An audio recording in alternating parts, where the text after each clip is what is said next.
Abraham Mendieta le pone una tremenda madriza a la ministra Norma Piña, que en los últimos días, pues la mayoría del pueblo de México estaba muy molesta con la Suprema Corte de Justicia de la Nación debido a la invalidez que declaró el Plan B del presidente de la República, por el cual se modificaban varios aspectos o artículos a la reforma o a la ley electoral. En este caso, Abraham Mendieta señala dos puntos muy importantes que a mi parecer son los más interesantes. En primer lugar, él hace referencia a que la Suprema Corte de Justicia no se fue al fondo de esta misma reforma electoral, sino que lo único que hizo fue invalidar el proceso porque según se habían violentado la forma en que fueron aprobados.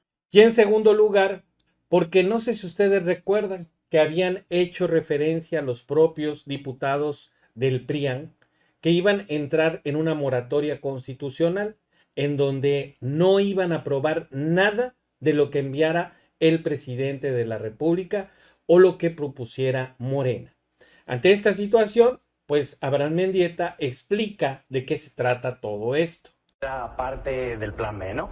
Ellos argumentan motivos procedimentales, o sea, de forma, no de fondo. La Suprema Corte dice que no se debatió lo suficiente este plan B.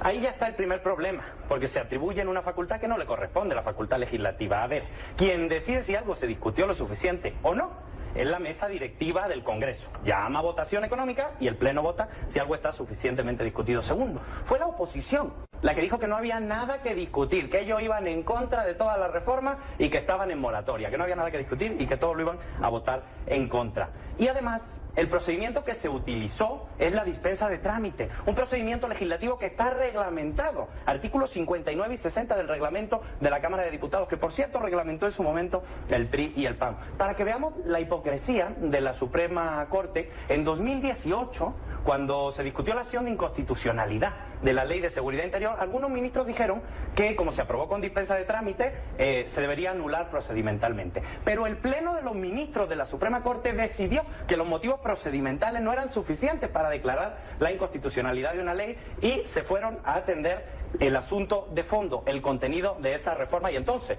la declararon inconstitucional, por contenido y no por procedimiento, porque el procedimiento no era suficiente para anular la ley. ¿Qué cambió de 2018, que el procedimiento no era suficiente para anular una ley, a 2023, que ya sí lo es? El papel de la Corte. Como los partidos políticos de oposición han abandonado su tarea, la Suprema Corte tomó el papel político de ser la oposición y por eso cambia su punto de vista para golpear al gobierno.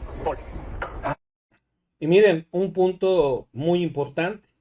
2018, cuando fue estudiada por la Corte esta acción o esta reforma planteada por Enrique Peña Nieto de Ley de Seguridad Interior, los ministros, sí es cierto, algunos dijeron que se debería de anular, pero fue al final de cuentas resuelto en ese momento que se debía estudiar el fondo. Ahora dicen que no. Efectivamente, ¿qué fue lo que cambió? Pues el papel exactamente de la Corte, quienes en este momento están ayudando al PRIAN. Esa es la realidad. Y lo preocupante de todo esto es que al parecer la Corte también quiere echar atrás la segunda parte del Plan B, argumentando exactamente lo mismo que acabamos de ver en este mismo planteamiento.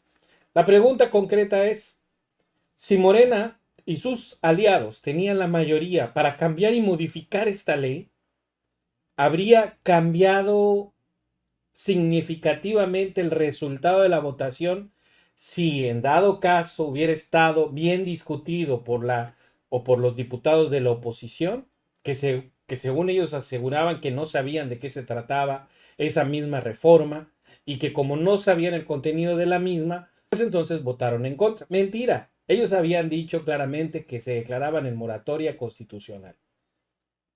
Y segundo, que es importante también señalarlo, si en dado caso ellos hubieran tenido, vamos a suponer, que hubieran tenido todo el tiempo del mundo para poder conocer a fondo esa misma reforma, ¿hubiera cambiado la votación? No, se hubiera aprobado de todas formas.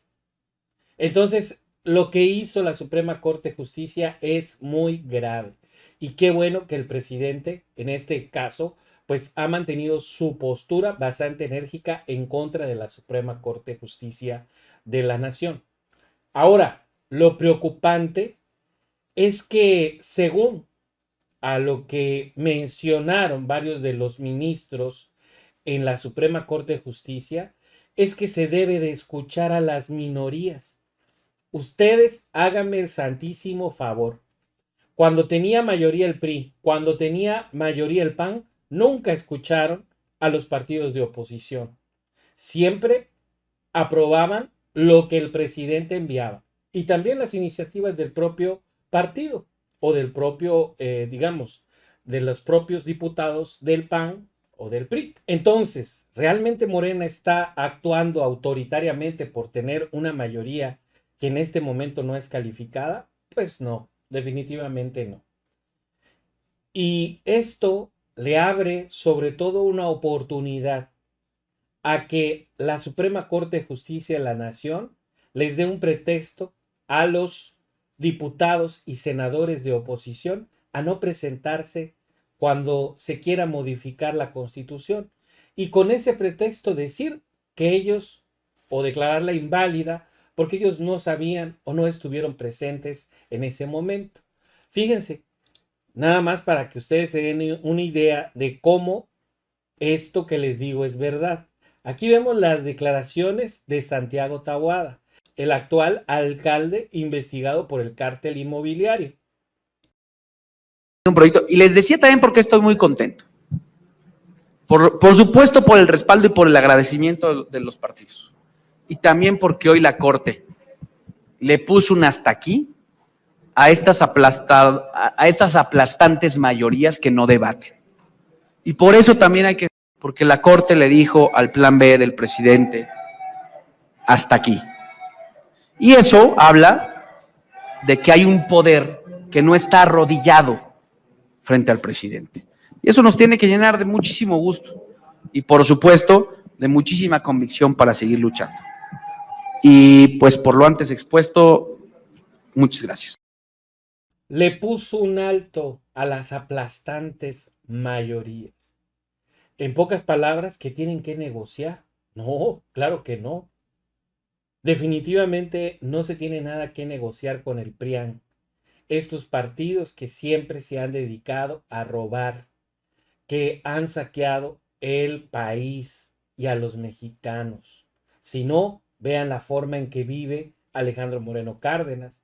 ¿Ustedes cómo creen que vive Santiago Krill? ¿Cómo creen que vive Meco Cortés? ¿Cómo creen que vive Xóchitl Gálvez? ¿Cómo creen que viven pues muchos de estos políticos de la oposición? Son asquerosamente millonarios. ¿Y de dónde viene toda esa riqueza?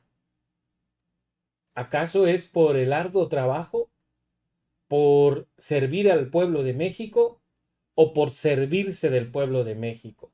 Aprovechando las influencias que sus posiciones en determinado momento les dan y les sacan el máximo beneficio.